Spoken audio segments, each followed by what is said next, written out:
get going. He'll be here any minute. I'm not going, and you can't make me. Good night, dear sister. Oh, Anna, you're just being impulsive.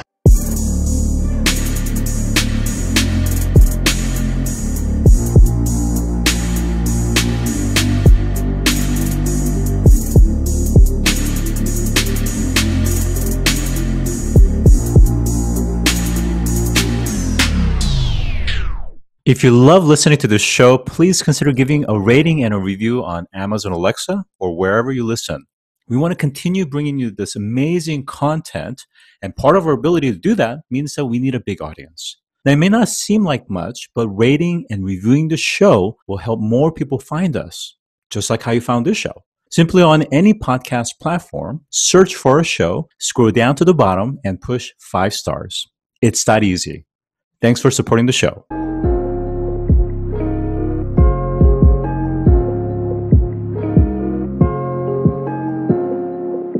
Today, I'm joined by Sujal Patel, who is the CEO of Nautilus Biotechnology. And Nautilus Biotechnology offers a high-throughput, low-cost platform for analyzing and quantifying the human proteome. So I want to welcome you to the show. Thank you, Scott. All right. So your background is very impressive. You were CEO of Isilon Systems, which was acquired by EMC. And of course, you then became the president of EMC's storage division. How did your background in large data storage lead you to Nautilus? Well, it's a really interesting question, Scott. And it sort of, it's a story that goes back a long time. And so up until 4 years ago, as you mentioned, I was from the tech world. And in 2001, I founded this company called Isilon. And Isilon's focus was really to bring a new storage architecture to the market at a time when enterprises were beginning to transition from the majority of their data being text to the majority of their data being images and graphics and machine-generated data and videos. When we went to market with our first product in 2003, we started by focusing on companies that had that problem of storing digital content first. That was the film, broadcast television, publishing industries. It was internet photo sharing and video streaming sites in its early form. And by the time we got to 04, 05, the revolution that was occurring in genomics and more broadly in biomedical research, which was moving from petri dishes to data center, we started to see that life sciences was becoming a really important vertical market for us. And my second sort of $10 million-ish customer in the life sciences space was a researcher at Cedars-Sinai Medical Center named Parag Malik. And Parag happens to be my co-founder here at Nautilus. So our paths go back 16 years from today. Parag became a very large customer of mine in my last company, and I got to know the work that he was doing, leveraging protein biomarkers to improve personalization of medicine and improve diagnostics with a particular focus on cancer. And about 9 years ago, Parag left to go to Stanford to teach and start a lab. And when Parag went and told me about the work that he was doing, which was really at the intersection of computing and data science and biochemistry, my wife and I got so excited about his work that we've been philanthropically supporting his lab for the last 9 years. And that built a pretty close relationship between Parag and I. And he came to me in 2016. He said, I've got an idea. And he's a modest guy. He won't say it, but he relayed it to me. And it was a world-changing idea if he could get it to work. And I quickly got together with him and we co-founded this thing together, and we're just about 4 years in at this point. Well, it's a beautiful story, and there's a lot of different layers to explore. You know, I think the relational aspect and how relationships and the long-standing past history play such an important role in terms of the foundation of great business building. So we'll come and revisit that in just a few minutes. But it's very interesting because there is really so much correlation in terms of your past as well as what you're working on, because the stories around kind of rich multimedia, kind of unstructured, kind of assets to the kinds of, protein, genome and biomarkers that you guys are looking at. There's a lot of, commonalities, and it just makes a lot of logical sense. So let's get into what Nautilus does and how you guys analyze and quantify proteome, which is kind of that entire set of proteins that can be expressed as like a genome or a cell or tissue or organism. And how is a study of protein different from study of genomics? Yeah, so let me dive in a little bit here. So in 2016, the problem statement that Parag outlined to me when I was learning about what his new idea was that over the course of the last couple of decades, we as humanity have conquered genomics. It is a complete commodity to take a drop of blood, put it into a next generation genomic sequencer like those that Illumina, which is the market leader, sells. And in a few days for $1,000, you can get 99% of the DNA read out. And it's reliable, it's easy to use, and it always works. In the protein world, that is a completely different world. If I take that same drop of blood and I want to answer the questions, what proteins are in that drop of blood, the best technologies on the planet, if you wanted to do the very best analysis, would take you a month, and it would take you $50,000, and you'd be using multiple pieces of equipment, the most expensive of which is a mass spectrometer, which is something that's built to essentially weigh molecules. And at the end of that whole complex process and spending all that money, the very best that humanity can do today is about 8%, single digit, 8% identification of the proteins that are in the sample. And that's a really big problem for humanity. The genome has been great to advance our knowledge of how humans work and to understand our understanding of, to better understand life. But the genome is static. It largely doesn't change from the day you're born to the day you die. Whereas the proteins are the things that make up your cells that do all of the work in your body. And so they're the things that change dynamically in response to you being sick or you having red meat the night before. They're the things that carry the dynamic state of what's going on today. And that's the reason why 95% of our FDA-approved drugs target protein. It's the reason why most of our diagnostics target proteins. And the inability to effectively measure proteins is a huge impediment to the personalization of medicine and acceleration of drug development. And to put a fine point on that, if you looked at the number of new FDA-approved drugs over the course of the last 2 decades, what you would see is you would see a chart that's basically flat. It goes up and down a little bit, but it's basically flat. And that's during a period over the last 2 decades where global pharma R&D spend has quadrupled. So global pharma R&D spend is quadrupled. The number of drugs coming through the pipeline is flat. And that's the reason why only 2 out of 10 drugs make it to market and return the amount of money that was invested in them. It's why this process takes 12 years now. And this is really a foundational platform technology that we believe is going to dramatically improve the efficacy and cost of developing new drugs. Well, I mean, it doesn't take much to quickly understand the total addressable market potential of being able to actually analyze and really quantify what's happening on the protein side, specifically proteome. And it's such an inefficient market, it's rife for disruption, which means that you guys are in a really strategic place to be that category market leader. And to your point, it's interesting because if you look at the genome, it is somewhat, like I said, stale or static. It's looking at kind of, historical from what's been passed down to you and what you're carrying. But it's not really looking at from a perspective of, on a day-to-day basis, how are you doing? And this is exactly why companies like FBB Biomed with their RNA, diagnostics is looking at the entire kind of immunology of, inflammation and potential co-infections, for instance. So this really gives a really great glance in terms of what's happening, a kind of a snapshot, specifically, I'm sure, application to cancer, which we'll get into a little bit. So it makes perfect sense. And I'm curious, aside from getting excited about this project, when you were approached about it, when did you realize that you wanted to lead this organization? And since then, what have you learned, both on the domain side, but also just kind of, challenge of running this type of biotech medical company? Yeah, so that's a great question, and it's a little bit of a question about my personal journey. Isilon was a great journey. January of 2001 to the end of 2012 is a 12-year period where I was founder and CEO of a company. We took it public. We had tons of ups and downs. operated a business through 2 recessions, sold it for $2.6 billion, and then I stayed at the acquiring company, EMC, to grow the business to a $1 billion run rate, and then I decided to leave.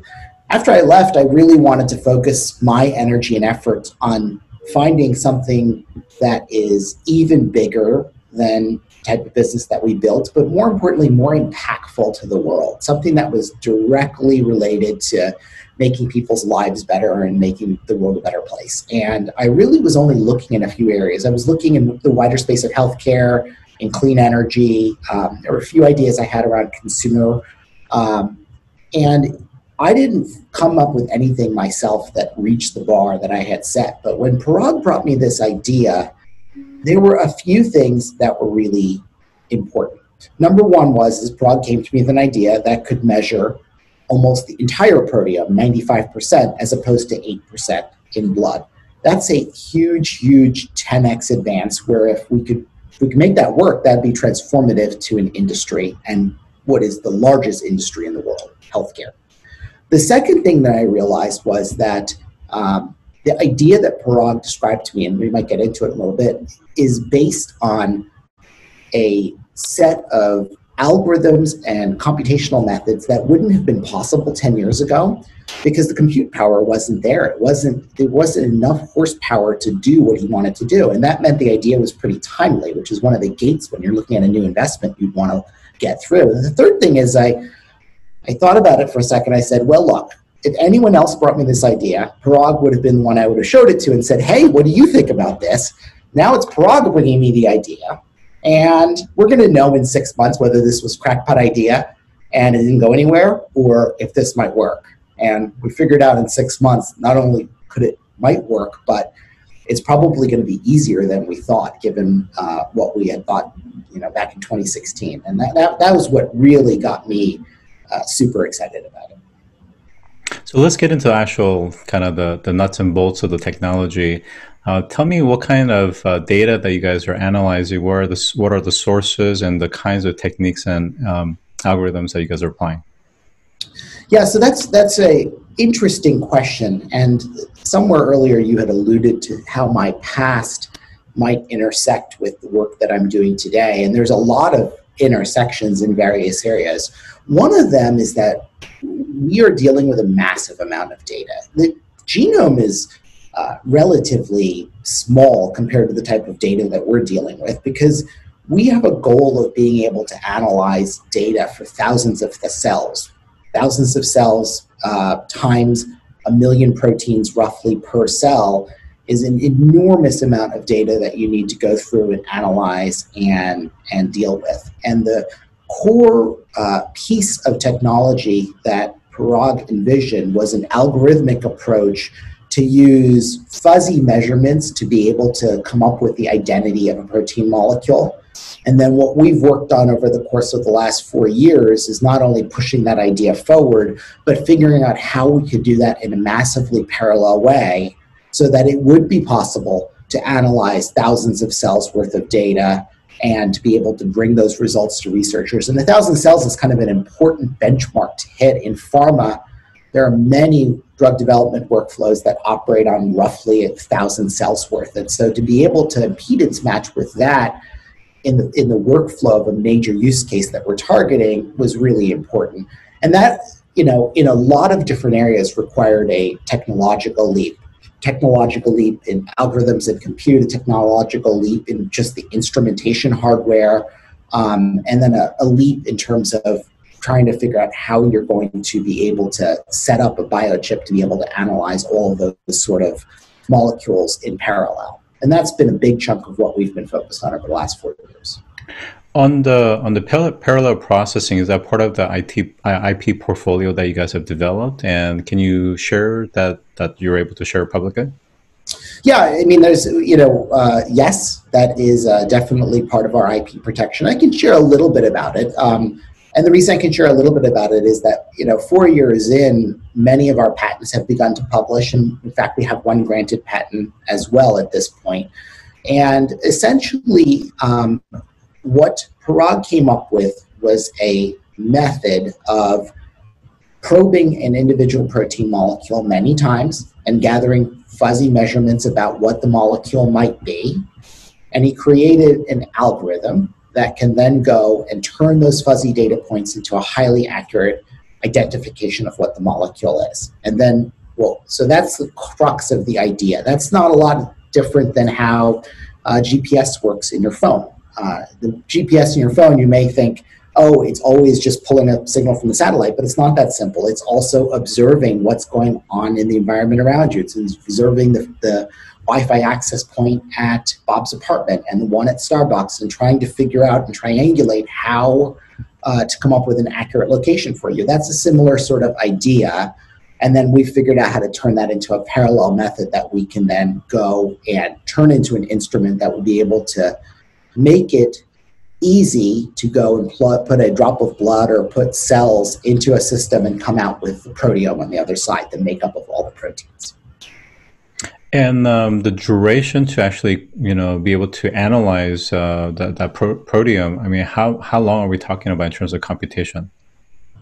We haven't, so the computational power required is significant. It takes many hours for 500 to 1,000 cores, which is a common way you would think about it in terms of cloud compute, to be able to come up with the result of one run of the instrument. We haven't exactly talked about how long it takes the instrument to run, but we have talked about the fact that the goal of our company is not to be able to measure the proteome once, but to democratize access to proteomic analysis. So by democratizing access, what I mean is that we want to make it a simple, process that doesn't take more than, a day or two or three, to make it low enough cost to be accessible that you could do it over and over again, and to be able to make it easy to use so that, like companies like Illumina have done for the genome, that this can become a regular everyday analysis that's done in a wide range of biomedical research types of workflows.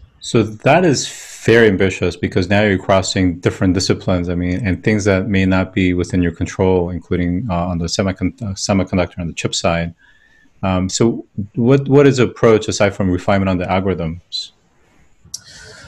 So yes, it's at the cutting edge of technology, but what I would say is that the magic of what Parag has envisioned is that in various places of what we're doing, the workflow crosses the cutting edge of technology, but none of it crosses into the bleeding edge of technology. The amount of compute power we need, it's probably not feasible to have on site, but it's readily available in the cloud, and we figured out how to reduce the data coming off the instrument to a size that's manageable to send to the cloud for analysis. The speed that the instrument needs to hit, we can do that with a carefully built instrument using cutting edge technology, but nothing so bleeding edge that it would be difficult or complex or cause us problems in building. And so there's a lot of pragmatism that's gone into trying to attack this problem. And it's led to something that's become quite feasible with the technology that's available today. I don't think I could say that if this was 5 or 7 years ago, but today I definitely can. Yeah, I think that's a very prudent approach, and certainly makes for faster adoption by the market, and which means that you'll have, again, their market leadership sooner than later. But it does kind of beckon the question of, could quantum computing potentially assist? And again, it depends on the types of calculations that you guys are doing. Quantum, of course, is more appropriate for factoring and prime numbers and so forth. But it is interesting, because I wonder if your portfolio of capabilities will change on an almost regular basis because of the fact that there's multi developments that's happening on the hardware, software, and everything else in between. So do you see that the chassis has to be retuned very frequently, or only certain aspects of it? That's a great question. I think that there are a lot of advances going on in data science algorithms and in compute, where one of the big innovations, as you recognize, is quantum computing. And I think that as we start to actually have data to analyze and we start to work with customers, there's going to be no end of opportunity to, one, leverage the data that we've been collecting to come up with new and interesting algorithms to derive value from that data so that we can move towards a model where we're not just delivering raw data, but we're delivering insights to our customers. And then there certainly will be capabilities to go and use newer forms of computing to accelerate our analysis or to do more sophisticated data science on the things that are coming off of our instruments. And both of those are big opportunities for us to leverage. In the genomic era, Illumina, which is the market leader today, was not the first company to get to whole genome measurement, but they were the ones who democratized access to the genome, and they executed really well. The interesting opportunity that we have is that, if we're able to meet our timelines, we believe that we will be the first to measure the entire proteome. But concurrently, we're not focused on doing it once. We're focused on democratizing access to that proteomic information. And if we're both first and we're focused on democratizing access, what that means to me as CEO is that there's going to be a huge opportunity to build a platform here that improves the data science capabilities, that improves the algorithmic capabilities, and continues to build value for our customers so that they don't have to be in the business of trying to analyze all this raw data. And I think for us as a company, that opportunity could be as big as just providing the measurement in the first place. Yep, agreed. Well, it sounds like you guys are almost on a monopolistic potential here. It's amazing to see how I can see some interesting threads in what we shared around your background in terms of your expertise around data, but also this the value of relationships and how relationships help form, establish, and strengthen teams. And although we didn't get a chance to go into your angel investing, I'm sure relationships there also plays a big factor in terms of your decision making and around investing. So today I've been joined by Sujal Patel, who is the CEO of Nautilus Biotechnology. Thank you for joining us today. If you've enjoyed this episode, take a moment to rate our show on any podcast platform that you listen to. Scroll down to the bottom and push 5 stars. It's that easy. And as always, thanks for listening.